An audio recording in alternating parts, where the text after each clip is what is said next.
నీతి మనకెంత శక్తిని బలాన్ని అనుగ్రహిస్తుందో. ఖర్జూరపు చెట్టు యొక్క గుణలక్షణాలు నేను కొన్ని చెప్తాను. దేవుడికి స్తోత్రం కలుగును గాక. అది ఉన్న స్థలంలోనేనట అది ఏపుగా ఎరుగుతుందట, పైకి పెరిగిపోతూ ఉంటుందట. స్తోత్రం హల్లెలూయా. అది జామ చెట్టు లాగానో, చింత చెట్టు లాగానో, మామిడి చెట్టు లాగానో ఎటు పడితే అటు పెద్ద పెద్ద కొమ్మలు వేసుకుంటూ పోదు. ఎట్లా పెరుగుతుంది? ఒకే చోట చక్కగా పెరిగిపోతూ ఉంటుందట. స్తోత్రం కలుగును గాక. మరి దైవ సేవకులకు దేవుడు పిలుపునిచ్చేసి మరి ఇక్కడికి నడిపించి మరి ఎన్ని సంవత్సరాలు అవుతుందండి? 35 సంవత్సరాలు. హల్లెలూయా. ఐపీసీ చరిత్రలో ఇది రికార్డు కావచ్చు. 36 ఇయర్స్ నుండి మరి ఐపీసీ యొక్క సంస్థలో హన్మకొండ సంఘంలోనే మరి తను నాటబడి, స్తోత్రం కలుగును గాక, ఇప్పటి వరకు కూడా యేసయ్య యొక్క దయగల మాటలను మీకు తెలియచేస్తున్నాడు. స్తోత్రం కలుగును గాక. ఖర్జూరపు చెట్టుకున్న గుణం ఏంటట, అది ఒకే చోట నాటబడట, అది పైకి ఎదుగుతూ ఉంటుందట. స్తోత్రం కలుగును గాక. అందుకని ఇర్మియా గ్రంథంలో ఒక మాట ఉన్నది చూడండి, 17వ అధ్యాయము 7-8 వచనాలు చదవండి. స్తోత్రం కలుగును గాక. యెహోవాను నమ్ముకున్నవాడు ధన్యుడు.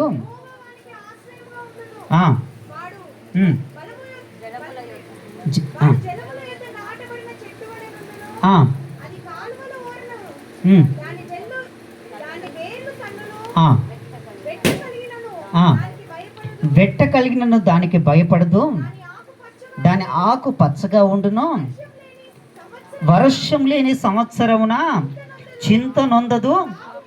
ఆమేన్ హల్లెలూయా. చూసారా దేవుడు బిడ్డలారా, అది అక్కడే నాటపడట.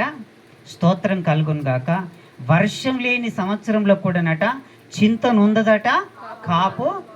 స్తోత్రం. చెట్లకు నీళ్ళు లేకుంటే ఎట్లుంటుంది చెప్పండి? దేవుడు బిడ్డలారా, ఖర్జూరపు చెట్టు అట 20 నుండి ఇంచుమించు 90 డిగ్రీల అంటే వేడిమి ఉన్నప్పటికీ కూడా ఆ చెట్టు ఎండిపోదట. 90 డిగ్రీలు అంటే ఒకసారి ఊహించుకోండి. 40 నుండి 50 డిగ్రీల మధ్యలో సమ్మర్లో మనం బతుకుతామా చనిపోతామా అన్నంత వేదన కలిగింది. అంత వేడి. 40-50 కాదు, 90 డిగ్రీల సెల్సియస్ అంత వేడి వచ్చినా కానీ అట ఆ చెట్టు ఎండిపోదట. దేవుడికి స్తోత్రం. దాని వేర్లు ఎండవాట. అంటే అది ఎంత బలం కలిగి ఉన్నదో చూడండి. ఎన్నో శ్రమలు, ఎన్నో శోధనలు, ఎన్నో ఇరుకులు, ఎన్నో ఇబ్బందులు, ఎన్నో కష్టాలు, ఎన్నో ఒడిదొడుకులు. స్తోత్రం కలుగును గాక. కీర్తన గ్రంథము 191వ కీర్తన 15వ వచనంలో ఒక మాట ఉంది చూడండి. 91వ కీర్తన 15వ వచనంలో, అతడు నాకు మొర్ర పెట్టగా నేను అతనికి ఉత్తరం ఇచ్చేదను, శ్రమల్లో నేను అతనికి తోడై ఉండేదను, అతన్ని విడిపించి అతన్ని గొప్ప చేసేదను, దీర్ఘాయు చేత అతన్ని తృప్తిపరిచేదను, నా రక్షణ అతనికి. ఎన్ని శ్రమలండి ఒక్కొక్కసారి. ఎందుకంటే సేవలో ఉన్నాం కాబట్టి దైవజనునికి ఉన్న అనుభవం అంత లేదు నా వయసు, కానీ దేవుడికి స్తోత్రం, సేవలో ఉండే అనుభవాలు చాలా భయంకరంగా కనిపిస్తాయి. ఒక్కొక్కసారి ఏమనిపిస్తుంది తెలుసా? నేను ఒక్కనే ఉన్నానా ఏంటి అనిపిస్తుంది. అందరు ఉంటారు, పిల్లలు ఉంటారు, కుటుంబం ఉంటుంది, సంఘం ఉంటుంది, సహవాస ప్రియులు ఉంటారు, ప్రేమించేవారు ఉంటారు, అందరు ఉంటారు. దేవుడికి స్తోత్రం. కానీ అందరు చేయి విడిచినట్టు ఉంటారు. హల్లెలూయా. ఒంటరితనంగా ఉన్నట్టు అనిపిస్తూ ఉంటుంది. ఏంటిది ప్రభువా, నేను ఒంటరి వాడనైపోయానా అనిపిస్తుంది. కానీ దేవుడు పెట్టారా, వాక్యం ఉన్నది కదా, నా దేవుడు అంటున్నాడు, నీ కుడి ప్రక్కన నేను నీకు నీడలాగా ఉన్నాను. హల్లెలూయా. నీ కుడి ప్రక్కన నీడలాగా ఉన్నాను. ఆయన నిజంగా దేవుడు పెట్టారా, ఎన్ని శ్రమలు వచ్చినా శోధనలు వచ్చినానట వాక్యం తెలియచేస్తుంది. ఆయన అనట ఎన్ని బాధలు శ్రమల్లో నేను అతనికి తోడై ఉండేదను, అతన్ని విడిపించి గొప్ప చేస్తాడట దేవుడు. స్తోత్రం కలుగును గాక. ఖర్జూరపు చెట్టుకున్న గుణం ఏంటిదట అంటే, అది ఎంత వేడి తలిగినా కానీ అది చింత నొందదు, కాపు మానదు. స్తోత్రం కలుగును గాక. దేవుడు బిడ్డలారా, అందుకని వాక్యం తెలియజేసింది. ఇంకొక మాట కూడా ఏమున్నది ఉంటుంది, దేవుడు బిడ్డలారా, వాక్యం ఉన్నది ఎప్పుడు కూడానట ఆ చెట్టు అది దాని మువ్వ వేస్తూ ఉంటుందట. అంటే దాని లోపల నుండి కొత్త ఆకులు చిగురించుకుంటూ వస్తూనే ఉంటాయట. వర్షం కొడితే సపోజ్ ఇప్పుడు ఆ చెట్లన్నీ ఏంటి ఎండిపోయినట్టుగా కనిపిస్తున్నాయి. వర్షం లేదు కాబట్టి ఆకు రాలిపోయింది. దేవుడు పెట్టారా, ఖర్జూరపు చెట్టు అలా ఉండదట. ఎప్పుడు చూసినా కానీ అది చిగురు పెడుతూ పైకి ఎదుగుతానే ఉంటుందట. దేవుడికి స్తోత్రం కలుగును గాక. మరి దైవ సేవకుని కూడా ఎక్కడి నుండి ఎక్కడికి దేవుడు తీసుకొని వచ్చేసాడు. ఇప్పుడు దాసంకులు అన్నాడు కదా, ఎక్కడ రావణపేట, ఎక్కడుండి ఎక్కడ తీసుకొచ్చేసి ఎక్కడ స్థిరపరిచాడు. దేవుని వాక్యం తెలియచేస్తుంది. కీర్తన గ్రంథంలో ఒక మాట చూడండి, 70వ కీర్తన,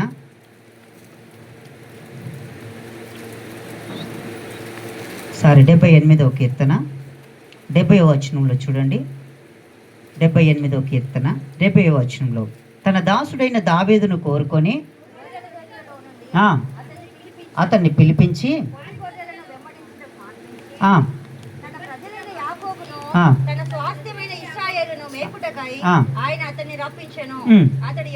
అతడు యథార్థ హృదయుడై వారిని పాలించెను, కార్యములందు నేర్పరి అయి. హల్లెలూయా. దావీదును కూడానట ఎక్కడి నుండి పిలిచిండట? గొర్రెల దొడ్డిలో నుండి పిలిచేసాడట. స్తోత్రం కలుగును గాక. ఆయన రాగానే, రాజరికం రాగానే అందరూ ఏమనుకోవచ్చు? రాజుగారు వచ్చారని పొగుడతారా? గొల్లోడు కదా, గొర్రెలు కాసుకుంటాడు కదా. హల్లెలూయా. దేవుడికి స్తోత్రం. కొంతమందికి ఈ రోజులలో ఎటకారం అయిపోతుంది సేవకులు అంటే కూడా.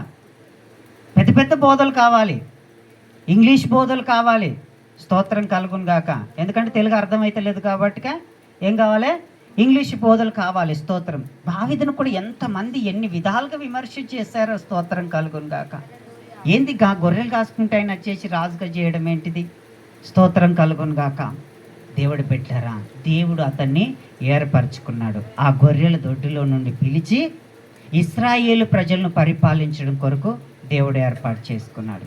దేవుడు ఏర్పరచుకున్న సేవకులను దేవుడు ఎదిగింప చేస్తాడు. స్తోత్రం కలుగును గాక. హల్లెలూయా. ఎన్ని వడదొడుకులు వచ్చినా, ఎన్ని శ్రమలు వచ్చినా, ఎన్ని శోధనలు వచ్చినా, ఎన్ని తిరస్కారాలు వచ్చినా, ఇరుకులు వచ్చినా, ఇబ్బందులు వచ్చినా, దేవుడికి స్తోత్రం కలుగును గాక. ఖర్జూరపు చెట్టట, అది మువ్వ వేస్తూ ఎదుగుతుందట. లేత కొమ్మలు ఎప్పుడు వస్తూనే ఉంటాయట. స్తోత్రం కలుగును గాక. దేవుడు పెట్టారా, ఆ దావీదును పిలుచుకొనట ఆయన ఏం చేసినట? పాడి గొర్రెలను వెంబడించటం మాన్పించి తన ప్రజలైన యాకోబును, తన స్వాస్థ్యమైన ఇశ్రాయేలును మేపుటకై ఆయన అతన్ని రప్పించెను. అతడు యథార్థ హృదయుడై వారిని పాలించెను. స్తోత్రం కలుగును గాక. హల్లెలూయా. దేవుడికి స్తోత్రం. ఎందుకంటే మనుషులు ఉన్నప్పుడు మనం ఏదైనా చెప్పినాం అనుకోండి, ముఖస్తుతి చేసినట్టు అవుతుంది. వాళ్ళు లేనప్పుడు మనం అందరం జ్ఞాపకం చేస్తూ ఉంటాం. హల్లెలూయా. దేవుడికి స్తోత్రం. కానీ ఒక్కసారి వాళ్ళు మంచిగా ఉన్నప్పుడు, అయ్యా మీరు చెప్పిన వాక్యం మాకు బాగా ఇష్టమైందయ్యా, ఈరోజు ఈ వాక్యం ద్వారా బలపడ్డానయ్యా, ఈ మాట ద్వారా బలపడ్డానయ్యా, ఈ పాట ద్వారా బలపడ్డానయ్యా అంటే దైవజనుడు ఎంత సంతోషపడతాడు తెలుసా. హల్లెలూయా. అలా ఎప్పుడు చెప్పరు. ఇక ఎక్కడైనా సమాధి కార్యక్రమం ఉన్నదంటే మంచోళ్ళు అని చెప్తా ఉంటారు. మంచోళ్ళు. స్తోత్రం కలుగును గాక. దేవుడు పెట్టిలారా, నేను ఎందుకు చెప్తున్నానంటే, మనం కూడా అన్యజనులు ఏం చేస్తారంటే చనిపోయిన తర్వాత పిండాలు పెడతారు. మీకు తెలుసు, మనమంతా హిందూ ఫ్యామిలీ నుండి వచ్చేసినాం కాబట్టి చనిపోయిన తర్వాత ఏం పెడతారు? పిండాలు పెడతారు. బతుకున్నప్పుడు మంచినీళ్ళు కూడా పోయారు. స్తోత్రం కలుగును గాక. దేవుడు పెట్టారా, మనం దేవుడి పిల్లలం కాబట్టి మనం ఉన్నప్పుడే ప్రేమ చూపించాలి, ఉన్నప్పుడే సహాయం చేయాలి, ఉన్నప్పుడే ఆదరణ ఇవ్వాలి. నిజంగా తర్వాత పోయిన తర్వాత ఇక మనం ఏం చేయలేము. స్తోత్రం చేద్దామన్నా వాళ్ళు మన దగ్గరికి రారు, మనం ఏం చేయలేము. స్తోత్రం కలుగును గాక. దేవుడు పెట్టారా, ఆ దావీదు కూడా యథార్థ హృదయుడయ్యట. ఆ ప్రజలను పరిపాలించేస్తాడట. ఎన్ని శ్రమలు, శోధనలు, ఇరుకులు, ఇబ్బందులు కలిగినా కానీ పరిపాలన చేస్తాడట. దేవుడికి స్తోత్రం కలుగును గాక. దేవుడు పెట్టారా, ఆ యొక్క ఖర్జూరపు చెట్టుకున్న గుణం ఏంటంటే అది 120 అడుగుల ఎత్తు వరకు పెరుగుతుందట. ఎంతవరకు? 120 అడుగుల ఎత్తు వరకు కూడా అది పెరగగలదట. అందుకని కీర్తన గ్రంథంలో ఒక మాట ఉన్నది చూడండి, 90వ కీర్తన 10వ వచనంలో చూడండి.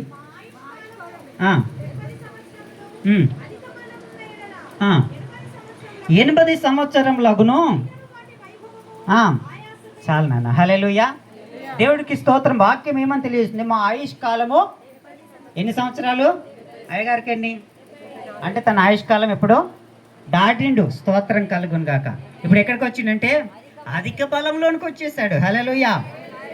70 సంవత్సరాలే మన ఆయుష్ కాలం దేవుడు ఇచ్చాడు, కానీ అధిక బలం ఉంటే స్తోత్రం.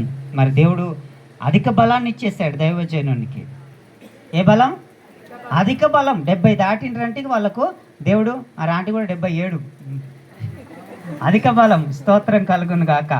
దేవుడు పెట్టారా, ఇక్కడ 70 సంవత్సరాలకు పైన ఉన్న వారందరూ కూడా అధిక బలాన్ని పొందారు. దేవుడు మీకు అధికమైన బలాన్ని ఇచ్చిన దేవుణ్ణి స్తుతిద్దాము. హల్లెలూయా.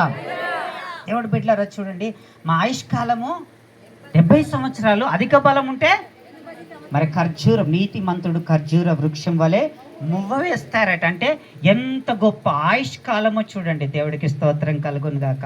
దేవుడు పెట్టారా, అదే ఖర్జూరపు చెట్టు. ఈ మాట చెప్పి నేను ముగిస్తాను, ఎందుకంటే సమయం కూడా ఒక్కొక్కరికి ఆకలి ఉంది, ఒక్కొక్కరు రకరకాల తలంపులు కూడా ఉన్నాయి. నేను ముగిస్తాను, ఎందుకంటే ఈ సందర్భం కూడా కాదనుకుంటున్నా. దేవుడికి స్తోత్రం. అది 8 రకాల విటమిన్లు కలిగి ఉంటుందట ఖర్జూరపు చెట్టు. ఏ కాయైనా, ఏ పండైనా, ఏదైనా కానీ ఒక రకమైన విటమిన్ను కలిగి ఉంటుంది కావచ్చు. కానీ ఖర్జూరపు చెట్టు అట 8 రకాల విటమిన్లను కలిగి ఉంటుందట. అంటే అది ఎంత బలమైన ఆహారమో మీరు ఒకసారి అర్థం చేసుకోండి. నీతిమంతులు అలాంటి బలం కలిగి ఉంటారట. కీర్తనల గ్రంథము 128 కీర్తన 4 నుండి 6 వచనాలు చూడండి. కీర్తనల గ్రంథము 128 కీర్తన 4 నుండి. యెహోవా యందు భయభక్తులు గలవాడు ఇలాగూ ఆశీర్వదించబడును. సియోనులో నుండి యెహోవా నిన్ను ఆశీర్వదించును. నీ జీవిత కాలమంతయు యెరూషలేమునకు క్షేమము కలుగుట చూచెదవు. నీ పిల్లలను చూచెదవు. ఆమేన్. హల్లెలూయా.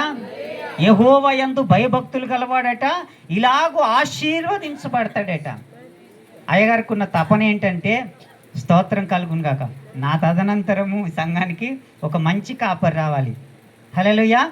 ఇప్పుడు ప్రజెంట్ ఆయన కోరుకుంటున్న ప్రార్థన అంశం ఏంటంటే, ఆయన నేను పక్కకు ఉంటాను కాబట్టి ఆయన జ్ఞాపకం చేసినప్పుడల్లా కూడా నేను వింటా. కాబట్టి మీకు కూడా ఎన్నోసార్లు చెప్పచ్చు, నేను ఈ మాట నేను ఒక్కడనే వినడం కాదు. ఆయనకున్న ఆశ అంటే ఏంటి తెలుసా? స్తోత్రం. ఒక మంచి దైవ సేవకుడు నా తదనంతరం, అంటే నా ఆయుష్కాలం అంతా నేను సేవ చేసినాక తర్వాత కూడా ఈ సంఘాలు ఇలానే అభివృద్ధి చెందాలని ఒక ఆశ. వాక్యం తెలియజేస్తుంది. ఈరోజు దైవజనునికి దేవుడు ఇస్తున్న వాగ్దానం ఏంటంటే, స్తోత్రం కలుగున్న సియోనులో నుండి యెహోవా నిన్ను ఆశీర్వదించును. నీ జీవిత కాలం అంతా యెరూషలేమునకు క్షేమము కలుగుట. స్తోత్రం. యెరూషలేము అనగా దేవుడి యొక్క సంఘము. ఆ సంఘానికి క్షేమం కలుగుట నువ్వు చూస్తావు. హల్లెలూయా. ఇంకా దేవుడిచ్చిన ఆశీర్వాదం ఏంటంటే, నీ పిల్లలను చూస్తావు. స్తోత్రం కలుగును గాక. దేవుడు పెట్టారా, ఈ రోజులలో పిల్లలను చూసుడే గొప్ప భాగ్యం అయిపోతుంది. ఇంకా పిల్లలను చూడడం అనేది అది దేవుడిచ్చిన ఇంకా గొప్ప కృప, గొప్ప ఆయుష్ అని దేవుడికి మనం కృతజ్ఞతాస్తుతులు చెల్లించవచ్చు. దేవుడికి స్తోత్రం. ఆ దైవ సేవకుని ప్రార్థన ద్వారా వారి పిల్లలందరూ కూడా ఒక పిల్లలు ఆశీర్వదించబడ్డారు. స్తోత్రం కలుగును గాక. మరి నిజంగా భాస్కర్ అన్న పిల్లలు మంచి అమెరికాకి వెళ్ళిపోయింది పెద్ద పాప. ఇంకో పాప మంచి ఉన్నతమైన ఉద్యోగం చేస్తుంది. స్తోత్రం. హల్లెలూయా. దేవుడికి స్తోత్రం కలుగును గాక. ప్రజెంట్ మా పిల్లలు కూడా మంచి చదువుతున్నారు. ఒక ఆయన మంచి ట్రైనర్గా కూడా జ్ఞానం పొందాడు. ఒక ఆయన మ్యూజిక్లో చాలా మరి గ్రేడ్స్ పొందుతూ చాలా జ్ఞానం పొందుతున్నాడు. ఇంకా తవిత పిల్లలు కూడా వాళ్ళు ఆశీర్వదించబడుతున్నారు. స్తోత్రం కలుగును గాక. ఇంకా సీమోను పాప మరి చిన్న పాపగా ఉన్నది. ఇజ్రాయెల్ పిల్లలు కూడా చాలా అభివృద్ధి చెందుతున్నారు. చదువులో కూడా జ్ఞానం పొంది NITలో కూడా మంచి సీట్ను సంపాదించుకోవడం అనేది అనికి దేవుడు అనుగ్రహించిన గొప్ప భాగ్యం. హల్లెలూయా. చూడండి, దేవుడు పెట్టారా, పిల్లలను కాదు, వాళ్ళ యొక్క ఆశీర్వాదాలన్నీ కూడా దైవజనుడు కన్నులారా చూస్తున్నాడు. స్తోత్రం కలుగును గాక. హల్లెలూయా. దేవుని బిడ్డలారా, మరి ఈ ఆశీర్వాదం అంతా ఒక మాట, నీతిమంతులను జ్ఞాపకం చేసుకుంటే ఆశీర్వాదం కలుగుతుందని వాక్యం ఉన్నది. ఇవన్నీ కూడా దైవజనరాలు కూడా చూడవలసి ఉండే, కానీ దేవుడు తన యొద్దకు తీసుకున్నాడు. ఎందుకంటే ఒక తల్లిలాగా మీకు తెలుసు, మీరెంత ఆమె చేతి ఆహారం తిన్నారో, ఆమె ఆదరణ పొందారో. కానీ అలాంటి నీతిమంతులు లేకపోవడం కొంత బాధ. దేవుడికి స్తోత్రం కలుగును గాక. అయినా అయ్యగారిలోనే అమ్మను కూడా చూస్తున్నాము. దేవుడు మంచి ఆయుష్ను, ఆరోగ్యంను, క్షేమం ఇంకా కలగచేయాలి. స్తోత్రం కలుగును గాక. ఆ ఖర్జూరపు చెట్టుకున్న బలాన్ని దైవజనుడు పొందుకోవాలి. స్తోత్రం కలుగును గాక. చివరికి ఒక మాట చదివి నేను ముగిస్తాను. 92 కీర్తన ఆ చివరి వచనం చూడండి ఒకసారి. వారి ముసలితన మందు ఇంకా చిగురు పెట్టుచుందురు. స్తోత్రం. హల్లెలూయా. ఇప్పుడు దైవజనునికి స్తోత్రం. చిగురు పెడుతున్నాడు, కానీ సారం కావాలంటే బలం కావాలి. దేవుడికి స్తోత్రము. కాళ్ళకు కీళ్ళకు తన శరీరానికి కావలసిన బలాన్ని కూడా దేవుడు సమృద్ధిగా ఇవ్వాలని హృదయపూర్వకంగా కోరుకుంటున్నాను. దేవుడు పెట్టారా, ఖర్జూరపు చెట్టు మువ్వ వేసినట్లు దైవజనుడు మువ్వ వేయాలి. గడిచిన 74 సంవత్సరాలు ఎంతగానో మరి కాపాడబడ్డాడు. ఎన్నో మరి మరణపాయ పరిస్థితులు స్తోత్రం కలుగును గాక. పిల్లలు కూడా ఎంతో కష్టపడి సేవ చేస్తున్నారు. స్తోత్రం కలుగును గాక. ఎందుకంటే వృద్ధాప్యంలో చాలామంది నిర్లక్ష్యం చేస్తారు, కానీ వారి పిల్లలు నిర్లక్ష్యం చేయట్లేదు. మేమొక్కరం దూరం ఉన్నాము, మేము ప్రతిదానికి రాలేము. స్తోత్రం కలుగును గాక. కానీ ఇక్కడ ఉన్న వాళ్ళు చాలా సేవలు చేస్తున్నారు.